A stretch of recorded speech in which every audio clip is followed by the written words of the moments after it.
Hi yes welcome to universal talkies. నేను మీ అప్పాజీ.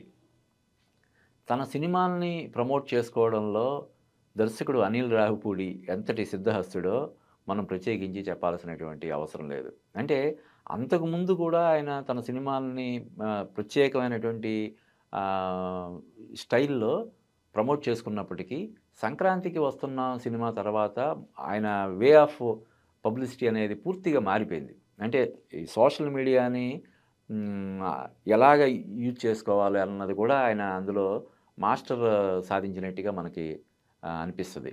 ఎందుకంటే ఆ సినిమా విజయంలో అతను చేసినటువంటి పబ్లిసిటీ కీలక పాత్ర పోషించడం మనం చూసాం. సేమ్ ఇప్పుడు 'మనశంకర వరప్రసాద్ సంక్రాంతికి వస్తున్నారు' అనే సినిమా ప్రమోషన్స్ విషయంలో గూడా అతను అంతకంటే ఎక్కువ జాగ్రత్తలు తీసుకొని ముందుకెళ్తున్నాడు. రోజుకో అప్‌డేట్ తోటి మనల్ని అలరించబోతున్నాడని చెప్పి మనకి తెలుస్తుంది. అంటే ఇప్పుడు మళ్ళీ 'నయనతార' స్టార్టింగ్‌లో ఒక వీడియో చేసి వదిలాడు. అది విపరీతంగా వైరల్ అయ్యింది. అంటే ఎప్పుడూ సినిమా ప్రమోషన్స్‌కి ముందుకు రానటువంటి 'నయనతార' తోటి సినిమా సెట్స్‌కి రావడానికి ముందే, లేదంటే సినిమా సెట్స్‌కి వస్తుండగానే ఒక వీడియో చేసి ఒక సెన్సేషన్ క్రియేట్ చేశాడు అనిల్ రావిపూడి. ఇప్పుడు ఆ 'నయనతార' తోటే అంటే ఏంటి అప్పట్లో ఎప్పుడో వీడియో చేయించావు సినిమా స్టార్ట్ అవ్వడానికి ముందు. ఇప్పుడు సినిమా అయిపోయింది. త్వరలో రిలీజ్ అవుతుంది. నాతోటి ఏమి చేయించవేంటి అని చెప్పి 'నయనతార' అడిగినట్టుగా చేసినటువంటి ఒక వీడియో అసలు హిలేరియస్‌గా ఉంది. అంటే 'నయనతార' అలా అడిగేసరికి అనిల్ రావిపూడి ఆశ్చర్యపోయి, అంటే ఏదో ఆహ్, స స్పృహ తప్పి స్పృహ కోల్పోయినట్టుగా, షాక్ అయిపోయి పడిపోయినట్టుగా ఉండి, తర్వాత "ఏం లేదమ్మా మీరు అడగడమే అసలు ఈ సినిమాకి అదో పెద్ద ప్రమోషన్. ప్రమోషన్ చేయడం లేదేంటని మీరు అడగడమే మ మన సినిమాకి పెద్ద ప్రమోషన్" అని జెప్పి ఆ డేట్ చెప్పించడం. అంటే ఆల్రెడీ అనౌన్స్ చేశారు. జనాల్లోకి వెళ్ళిపోయింది. 12వ తారీఖున సినిమా వస్తుందని చెప్పి అందరికి రిజిస్టర్ అయిపోయింది. అయినా సరే మళ్ళీ ఆగస్టు 12న వస్తున్నాము, సంక్రాంతికి వస్తున్నాము, రఫ్ ఆడించేద్దాం అని చెప్పి మళ్ళీ 'నయనతార'తో చేయించినటువంటి ఆ వీడియో ఈ సినిమా వచ్చేంత వరకు కూడా అది వైరల్ అవుతూనే ఉంటది. సినిమా చూడాలని ఇంకా ఎవరైనా ఫిక్స్ అయ్యి ఉండకపోతే, ఫిక్స్ అయిపోయేలాగా చేసే వీడియోలో అది కూడా ఒకటిగా నిలుస్తదని మనం చెప్పొచ్చు. ముఖ్యంగా అనిల్ రావిపూడి నేను మొన్న ఒక ప్రమోషన్స్ దాంట్లో అనిల్ రావిపూడి మాట ఒకటి చూసి అతనికి ఫ్యాన్ అయిపోయా. యాంకర్ అతన్ని అడుగుతది. ఏవండీ మీ దర్శకత్వంలో వస్తున్నటువంటి సినిమాలు చూస్తున్నాము, ఎంజాయ్ చేస్తున్నాము. కానీ మీరు హీరోగా నటించే సినిమా ఎప్పుడు మా ముందుకు వస్తదని చెప్పి తనడిగింది. అడిగితే అతను యాంకర్‌కి మాత్రమే గాకుండా ఆ కార్యక్రమానికి విచ్చేసినటువంటి అందరికీ అడ్రెస్ చేస్తూ, తమ్ముళ్ళు నేను ఒకటి చెప్తాను వినండి అని చెప్పి అతను ఏదైతే చెప్పాడో అది నిజంగా అది ప్రతి ఒక్కరు కూడా అన్వయం చేసుకోవాలి. ప్రతి ఒక్కరు గూడా దాన్ని పాటించాలని జెప్పి నాకనిపించింది. అదేంటంటే, మనం ఇలాగ సక్సెస్‌లో ఉన్నప్పుడు ఇటువంటి సలహాలు, సూచనలు, ఆఫర్‌లు వస్తుంటాయి. అప్పుడు మనం టెంప్ట్ అవ్వకుండా మన పని మనం చేసుకుంటూ ముందుకు సాగితేనే మనకి మనుగడ. మనం సక్సెస్‌లో ఉంటామని తను చెప్పడం జరిగింది.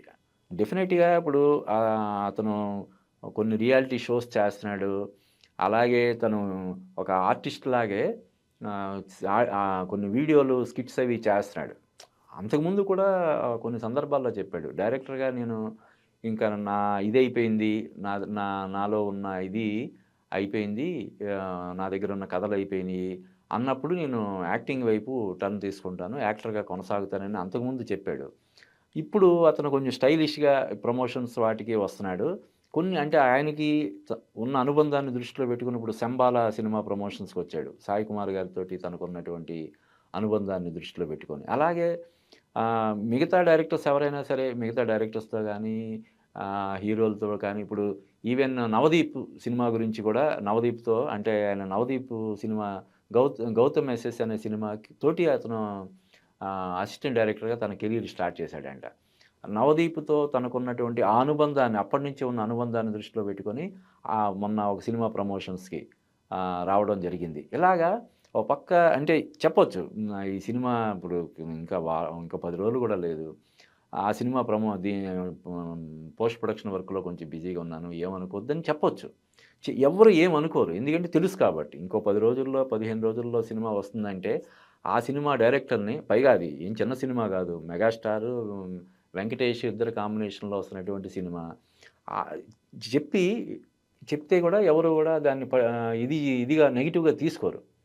నిజమే కదా! అని చెప్పి అనుకుంటారు. కానీ ఆయన వాళ్ళు పిలిచారు కదా! అని చెప్పి వెళ్ళి ఆ ప్రమోషన్స్‌లో అంటే ఒక ఆట విడుపులాగా ఈ సినిమా పోస్ట్ ప్రొడక్షన్ దాంట్లో బిజీగా ఉంటూనే మధ్యలో ఒక 2, 3 గంటలు అలా కేటాయించి వస్తున్నాడంటేనే అతని మంచి మనస్సుకి, ఒక ప్లానింగ్‌కి ఒక అద్దం పట్టే విషయం.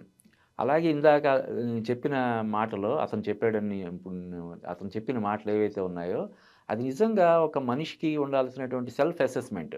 చాలామంది ఆహ్, చేసే పొరపాటు అదే.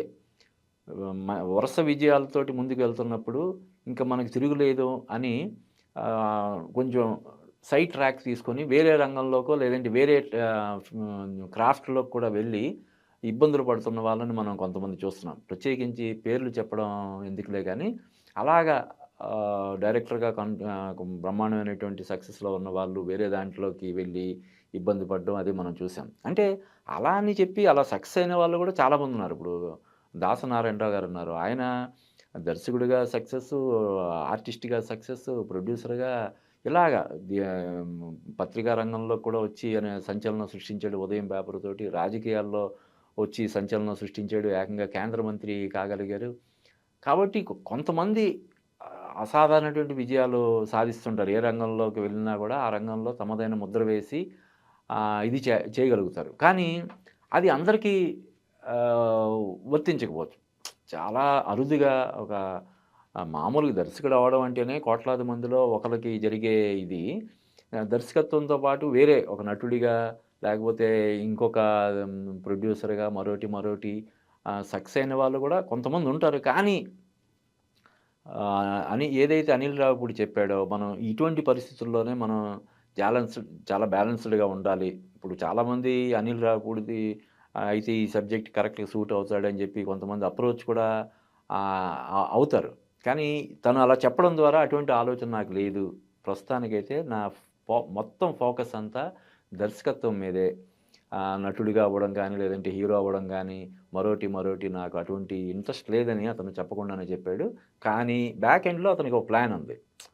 రేపొద్దున అంటే ఒక 2 ఏళ్ళ, 3 ఏళ్ళ, 4 ఏళ్ళ తర్వాతైనా దర్శకుడిగా వెనకబడ్డమో లేకపోతే ఆహ్, సక్సెస్‌లో రాని పరిస్థితి ఉండడం వచ్చినప్పుడు తను నటుడిగా మారతానని ముందే చెప్పాడు. లేదు దర్శకత్వం వహించిన తర్వాత కొన్ని సినిమాలు అయిన తర్వాత సక్సెస్‌లో ఉండగానే మనం నటన వైపు వచ్చేద్దామన్న ఆలోచనతో కూడా అతను అలా చెప్పుండొచ్చు. ఇప్పుడు మనం చూసాం కొంతమంది డైరెక్టర్‌గా కొన్ని సినిమాలు చేసిన తర్వాత నటులైన వాళ్ళు చాలామందున్నారు. అంటే ప్రతి డైరెక్టర్‌లో కూడా ఒక మంచి నటుడు ఉంటాడు డెఫినెట్‌గా. అది కె. విశ్వనాథ్ కావచ్చు, జంధ్యాల కావచ్చు. ఇలాగా చాలామంది ఇప్పుడు దర్శక నటులు చాలామందున్నారు. దర్శకత్వం వహించి ఇప్పుడు నటులుగా అద్భుతంగా రాణిస్తున్న వాళ్ళు చాలామందున్నారు. కాబట్టి నటనకి సంబంధించి తర్వాత తను తర్వాత ఎప్పుడో చేయాల్సినటువంటి పని అది. నేనిప్పుడు చేయనని ఒక ప్రకటన జారీ చేయడం కూడా అందరి మనసుల్ని దోచుకుందని మనం చెప్పొచ్చు. ముఖ్యంగా ఇప్పుడు ప్రమోషన్స్ పరంగా అనిల్ రావిపూడి చేస్తున్నటువంటి హల్చల్ తోటి మిగతా అంటే ఈ సంక్రాంతికి వస్తున్నటువంటి మిగతా సినిమాలు వాళ్ళు కూడా పోటీ పడాల్సినటువంటి అవసరం ఎంతైనా ఉందని మనం చెప్పొచ్చు.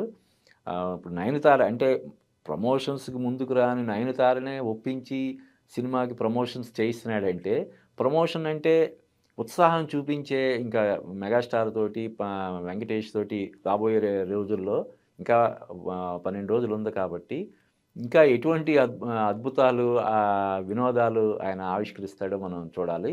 ఏదేమైనా ఈ సంక్రాంతికి జనవరి 12న వస్తున్నటువంటి 'మనశంకర వరప్రసాద్' గారు సంక్రాంతికి వస్తున్నారనే సినిమాకి అనిల్ రావిపూడి చేస్తున్నటువంటి ప్రమోషన్స్ వల్ల ఆల్రెడీ పాటల వల్ల రిలీజ్ చేసినటువంటి ప్రమోషన్ మెటీరియల్ వల్ల ఏర్పడినటువంటి క్రేజ్‌కి అంటే మెగాస్టార్ చిరంజీవి, విక్టరీ వెంకటేష్ మొదటిసారి నటిస్తున్నారనేదే పెద్ద క్రేజ్. దానికి అనిల్ రావిపూడి తోడవడం ఇంకా పెద్ద క్రేజ్. 'నయనతార' యాడ్ అవ్వడం మరింత క్రేజ్. తర్వాత 'నయనతార' ప్రమోషన్స్‌లో కూడా పార్టిసిపేట్ చేయడం ఇంకొంచెం క్రేజ్. బీమ్స్ ఇస్తున్నటువంటి ట్యూన్స్ అన్నీ కూడా జనాల్లోకి వెళ్తుండడం మరో పెద్ద ఇది. ఇలా ఇన్ని ప్రత్యేకతలు, ఇంత క్రేజ్ సంతరించుకున్నటువంటి ఈ సినిమా డెఫినెట్‌గా మెగాస్టార్ కెరీర్‌లో ఒక బిగ్గెస్ట్ మెగా హిట్‌గా ఉంటదని చెప్పైతే అందరూ అంచనాలు వేస్తున్నారు. ఆ అంచనాలు నిజం కావాలని మనం మనస్ఫూర్తిగా కోరుకుందాం.